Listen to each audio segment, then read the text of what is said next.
Hello everyone, and today we're going to take a look at some recent military surplus that I've just got into the collection, and it's quite a lot here, and I mean quite a lot. So I'm not going to bore you anymore, and let's just get right into it. So this is the first lot of stuff that I got here. This is from Soldier of Fortune in the UK. We have a Home Guard belt sleeve. These belt sleeves were made for the 1903 pattern belt, as seen behind. They've got two 1-inch buckles, so you can put the cross straps or the braces through them. So that's quite nice to have. Couldn't find an original. Originals are getting stupid expensive for whatever reason. That's not bad. Richard Knight, he actually converts utility pouches to Home Guard pouches, and he also makes these. So might actually buy one of those and just see if Richard Knight's example compares to Soldier of Fortune. We then have a reproduction 03 belt. The rubber bands on here is so it can actually tighten down that, because obviously I marked it with 38-inch, and that is as comfortable as it gets on my battle dress. I've done a video on the Epic battle dress. There's a card in the corner. So basically that is as comfy as it gets on the Epic battle dress. And so obviously when I have it like that, obviously imagine if that actually went through the buckle. Obviously there's a good amount hanging over, so that's why there's a rubber band here. And obviously the Home Guard weren't able to modify these because these are all, well, these were War Department marked, the originals. So if they got one in large size, they had to make a modification. Not being a physical modification, but just a temporary one, that being a rubber band. The final thing I got was Home Guard leather anklets. I've marked them with right and left. These are very good anklets. The leather, I've got to admit, Soldier of Fortune's leather is pretty good. Of course, when I got these were pretty stiff. They were basically like cardboard. They're still a little bit stiff. As you can see, they will, over time, as you break them in, these will break in like a new pair of boots. And they are honestly fantastic. So that's what I got from Soldier of Fortune. We'll now move on to the next lot. Next thing I got is a 1939 Pattern Bayonet frog. So these were obviously given to the Home Guard. As you can see, there's a loop up here and there's a loop down here. It is an original, and as you can see, it is fairly well worn. There is even a crack up here, and obviously I'm not going to put a bayonet in this.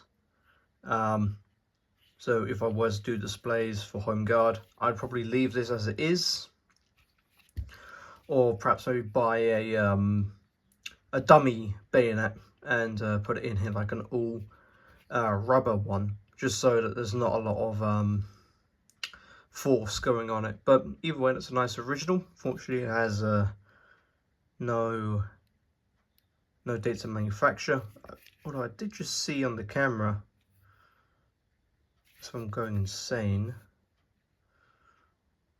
So it looks like up here, I thought I just saw 1940.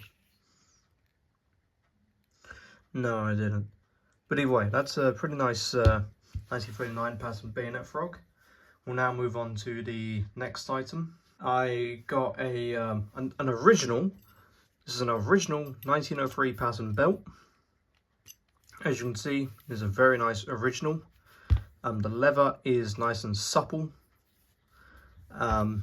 This one actually has a date on it right there. It is made by D. Mason and Sons Limited in Walsall. Hopefully I'm saying that right. And the interesting part is The date on this one is actually 1937, so this is made pre-World War II.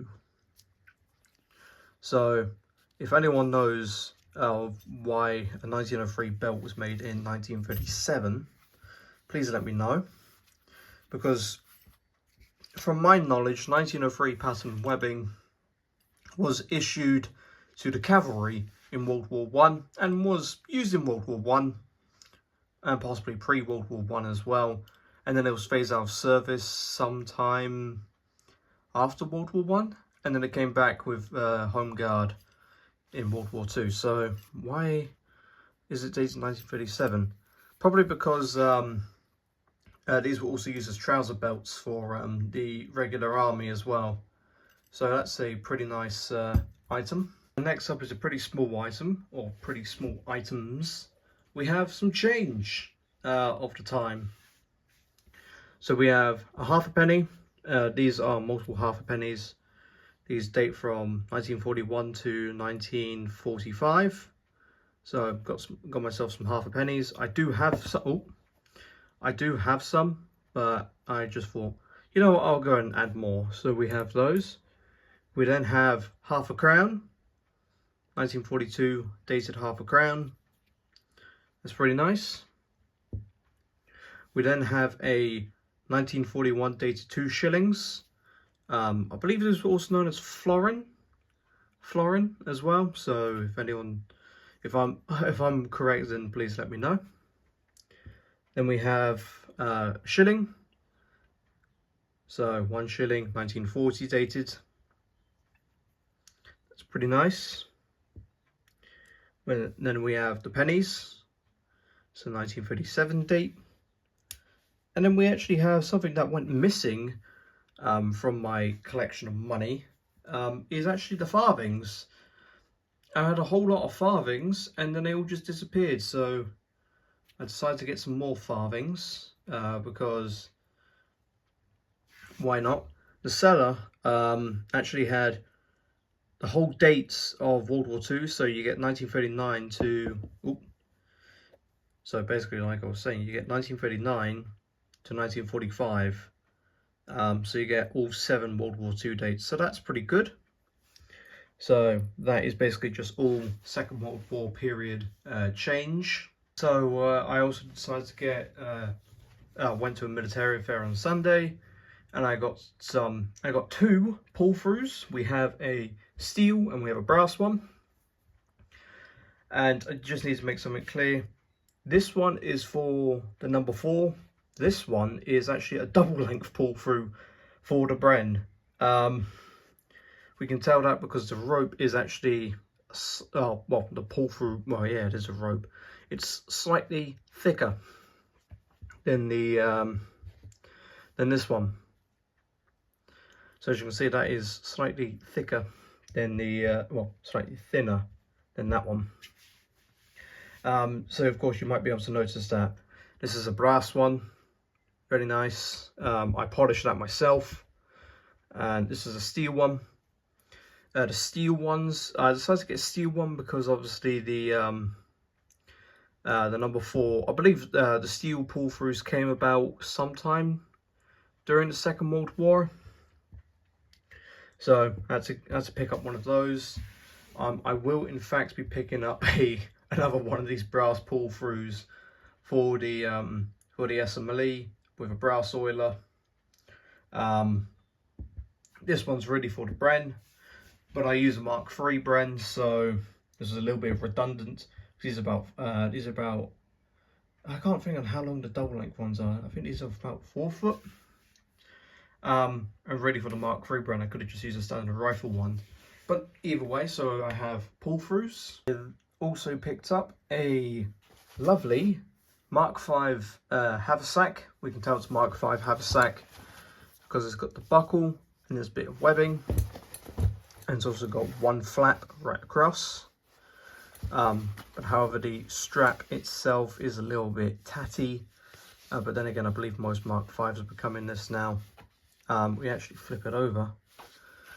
There is obviously a regimental mark 4914762 SSR which is South Staffordshire Regiment.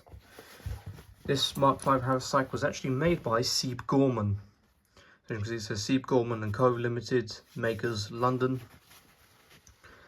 And basically it is a traditional Mk5 or traditional GSR haversack. So you got the big compartment, you got a small compartment, you got the front compartment.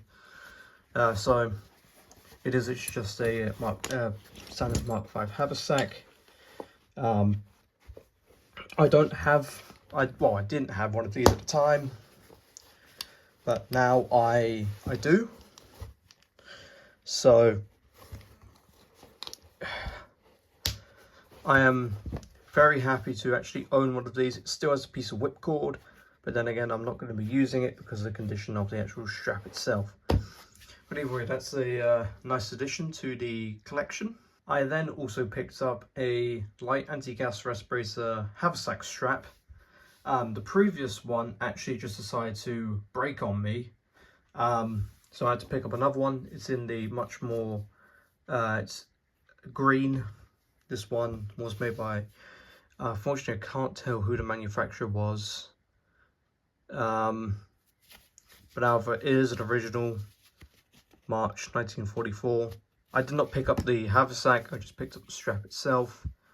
So there's not really much I can say about a haversack strap. Final thing I picked up was a Mk4 GSR. This is a very early manufacture. That being, this one was made by Avon. As you can see, it is a 1938 date right there.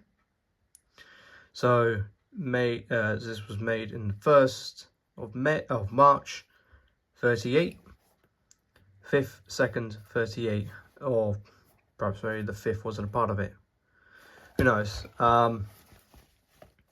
Even on the head harness, it says 38. The rubber on the face piece itself is in very good condition. There's a feather. Like I said, the rubber is very good condition. There is no tears in it whatsoever. You can normally find these in really good nick. Mk4s. This is a normal size, I've got to mention. But however, the one thing that is a slight bummer is the hose. As you can see, the hose no longer has a, it's basically just gone.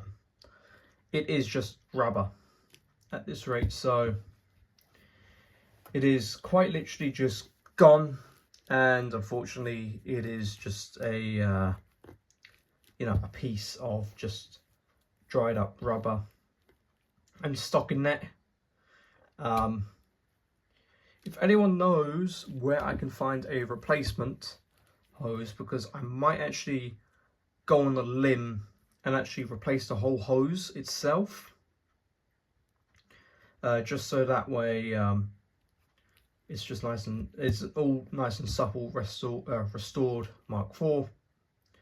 But of course, because of its age, it has completely dried up. But then again, I might not restore it and just leave it like this, because then again, I'm not going to use this in a real gas attack. So this is really a display purpose mask. And then the filter, because this is a 1938 mask, it should really have a the khaki buff coloured